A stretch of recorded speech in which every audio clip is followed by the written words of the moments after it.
की कहानी भिखारिन। अंधी हर रोज मंदिर के दरवाजे पर जाकर खड़ी होती। दर्शन करने वाले बाहर निकलते तो वह अपना हाथ फैला देती और नम्रता से कहती, बाबूजी, अंधी पर दया हो जाए। वह जानती थी कि मंदिर में आने वाले दयावान और भगवान के भक्त होते हैं। उसका यह अनुमान गलत न था। आने जाने वाले 2-4 पैसे उसके हाथ पर रख ही देते। अंधी उन्हें दुआएं देती और उनकी दया और करुणा को सराहती।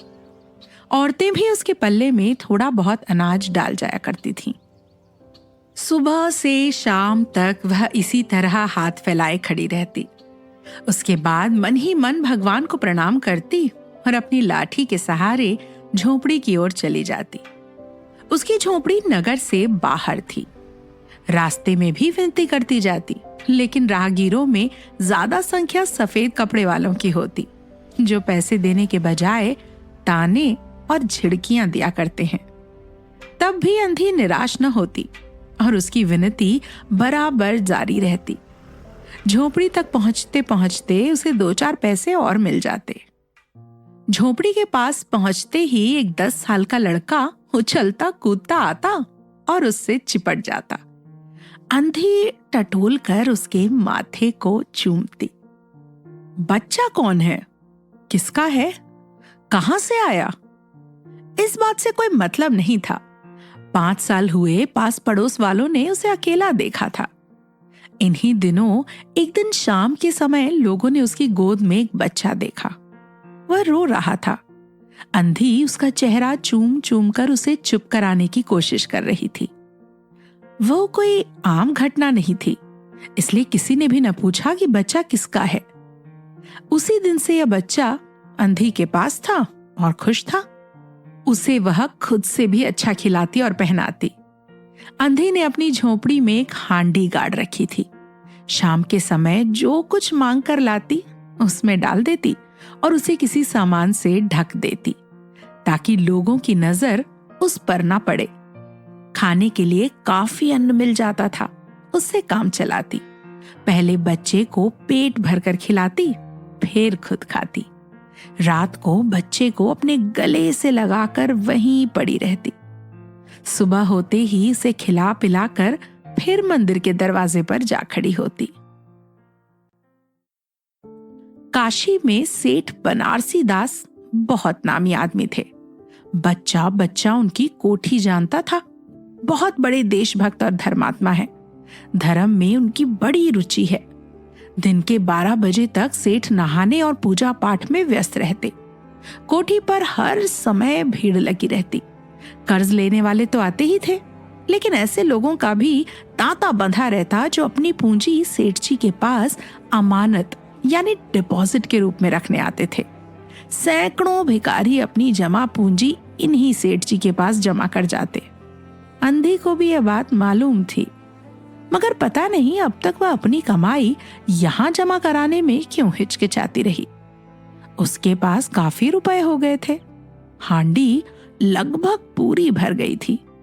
उसे शक था कि कोई चुरा न ले। एक दिन शाम के समय अंधी ने वह हांडी उखाड़ी और अपने फटे हुए आंचल में छिपाकर सेठ जी की कोठी पर पहुंची। सेठ जी बही खाते के पन्ने उलट रहे थे। उन्होंने पूछा, क्या है बुढ़िया? अंधी ने हांडी उनके आगे सरका दी और डरते डरते कहा, सेठ जी, इसे अपने पास जमा कर लो।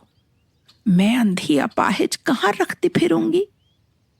सेठ जी ने हांडी की ओर देखकर कहा, इसमें क्या है? अंधी ने जवाब दिया, भीख मांग मांग कर अपने बच्चे के लिए 2-4 पैसे जमा किए हैं। अपने पास रखते डरती हूं। कृपया इन्हें आप अपनी कोठी में रख लें।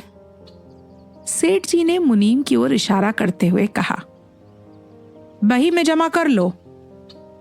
फिर बुढ़िया से पूछा, तेरा नाम क्या है? अंधी ने अपना नाम बताया। मुनीम जी ने पैसे गिनकर उसके नाम से जमा कर लिए और वह सेठ जी को आशीर्वाद देते हुए अपनी झोपड़ी में चली गई। 2 साल बहुत सुख के साथ बीते। इसके बाद एक दिन लड़के को बुखार ने आ दबाया। अंधी ने दवा दारू की, झाड़ फूंक से भी काम लिया, टोने टोटके की परीक्षा की, मगर हर कोशिश बेकार साबित हुई। लड़के की दशा दिन ब दिन खराब होती गई। अंधी का दिल टूट गया। हिम्मत ने जवाब दे दिया। वो निराश हो गई, मगर फिर ध्यान आया कि शायद डॉक्टर के इलाज से फायदा हो जाए। इस विचार के आते ही वह गिरती पड़ती सेठ जी की कोठी पर पहुंची। सेठ जी बैठे थे। अंधी ने कहा, सेठ जी, मेरी जमा पूंजी में से 10-5 रुपए मुझे मिल जाए तो बड़ी कृपा हो। मेरा बच्चा मर रहा है, डॉक्टर को दिखाऊंगी। सेठ जी ने कठोर आवाज में कहा, कैसी जमा पूंजी? कैसे रुपए? मेरे पास किसी के रुपए जमा नहीं है। अंधी ने रोते हुए जवाब दिया, 2 साल हुए मैं आपके पास अमानत रख गई थी, दे दीजिए, बड़ी दया होगी। सेठ जी ने मुनीम की ओर पहेली भरी नजरों से देखते हुए कहा, मुनीम जी, जरा देखना तो, इसके नाम की कोई पूंजी जमा है क्या? तेरा नाम क्या है रे? अंधी की जान में जान आई। आशा बंधी। पहला जवाब सुनकर उसने सोचा कि सेठ बेईमान है, मगर अब सोचने लगी शायद उसे ध्यान ना रहा होगा। ऐसा धर्मी आदमी भी भला कहीं झूठ बोल सकता है। उसने अपना नाम बता दिया। उलट पलट कर देखा, फिर कहा, नहीं तो इस नाम पर एक भी पाई जमा नहीं है। अंधी वहीं जमी बैठी रही। उसने रो रो कर कहा, सेठ जी, भगवान के नाम पर, धर्म के नाम पर कुछ दे दीजिए, मेरा बच्चा जी जाएगा। मैं जीवन भर आपके गुण गाऊंगी। लेकिन पत्थर में जोंक ना लगी। सेठ जी ने गुस्से में जवाब दिया, जाती है या नौकर को बुलाऊं?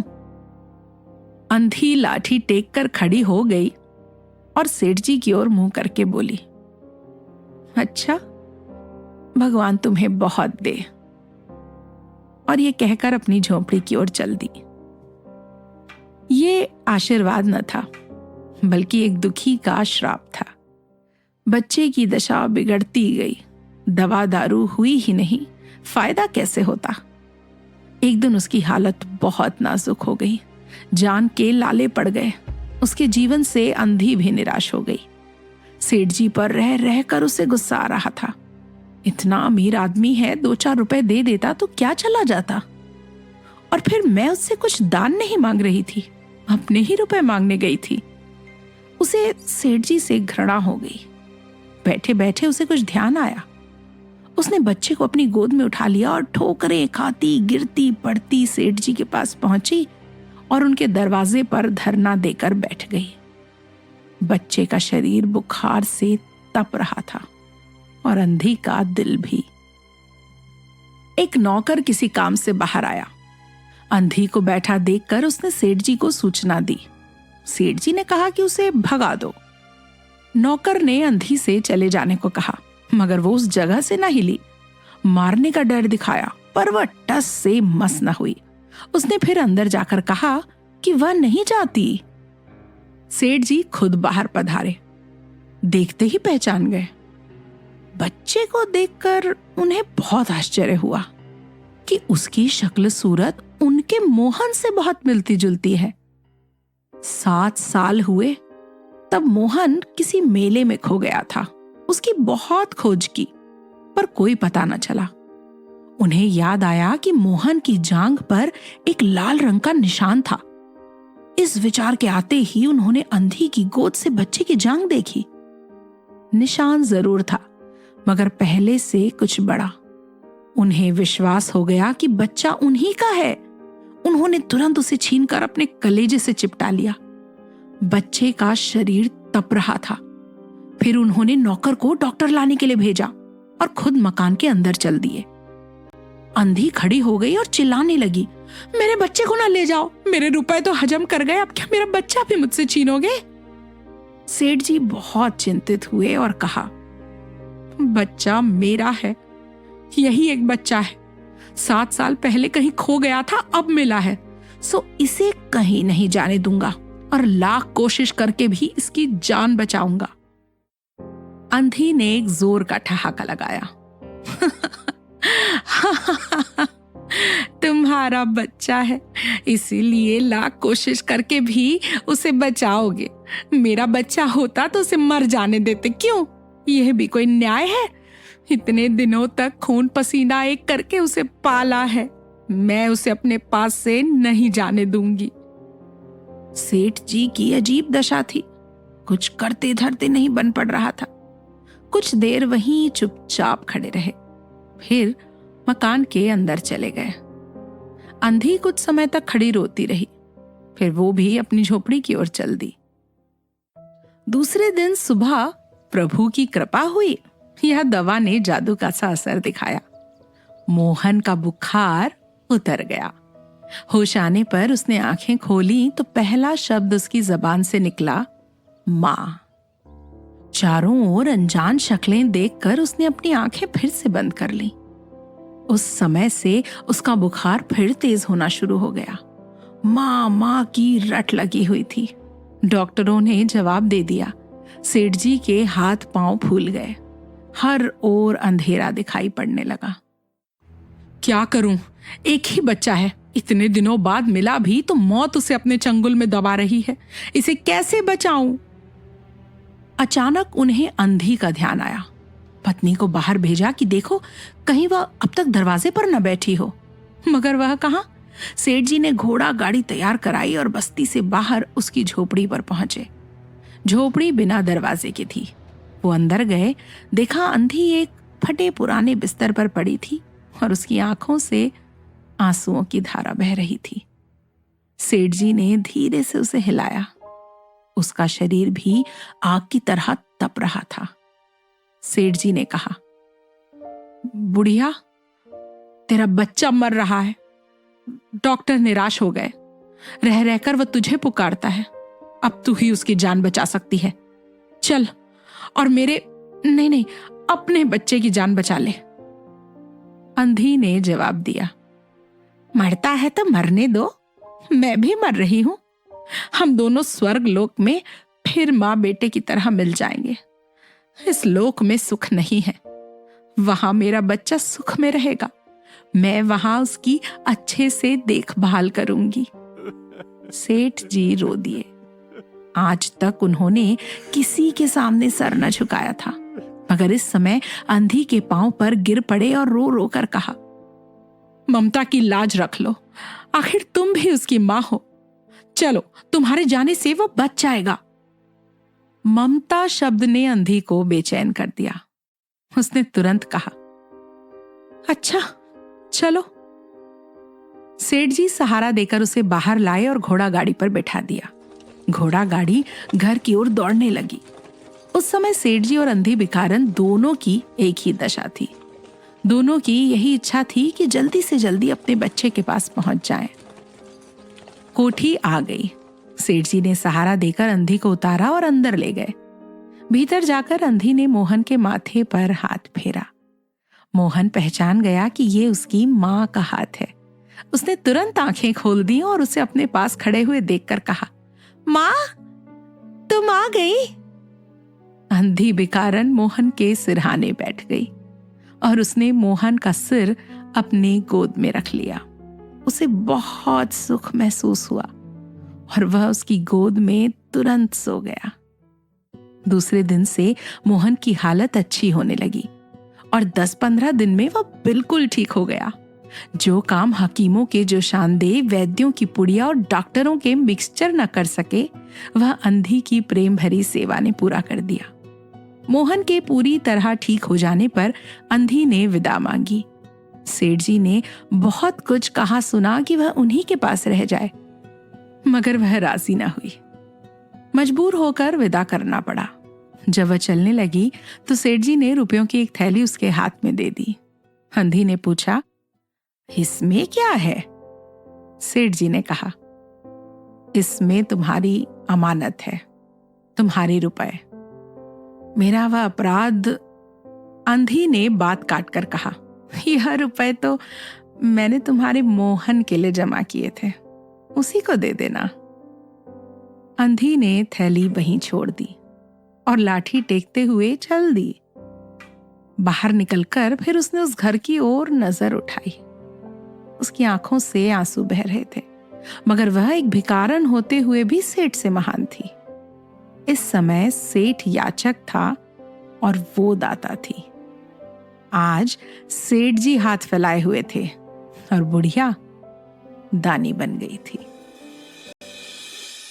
दोस्तों, ये थी रविंद्रनाथ जी की लिखी कहानी भिखारिन। दोस्तों, इस कहानी में रविंद्रनाथ जी ने हमें कितनी ही बातें सिखाई हैं। पहला ये कि इंसान अपनी नीयत और सोच से अमीर या गरीब होता है, पैसे से नहीं। वो कहते हैं ना कि गरीब वो नहीं जिसके पास दान देने के लिए कुछ नहीं, गरीब तो वो है जिसके पास देने की नीयत नहीं। एक और सेठ जी थे जो दौलतमंद थे, जिनके पास देने के लिए कितना कुछ था, फिर भी वो बेहद गरीब थे क्योंकि उनमें देने की नीयत न थी। उनकी मंशा तो सिर्फ लेने की रहती थी। और दूसरी ओर थी वो गरीब भिखारन, जिसके पास देने को कुछ न था, फिर भी जब सेठ ने उसके आगे हाथ फैलाए तो उसने उनकी झोली भर दी। दोस्तों, भले ही ये कहानी छोटी थी, लेकिन इससे एक दूसरी बड़ी सीख ये मिलती है कि इंसान कितना स्वार्थी होता है। उसका न्याय अपने मतलब और इच्छा के अनुसार बदलता रहता है।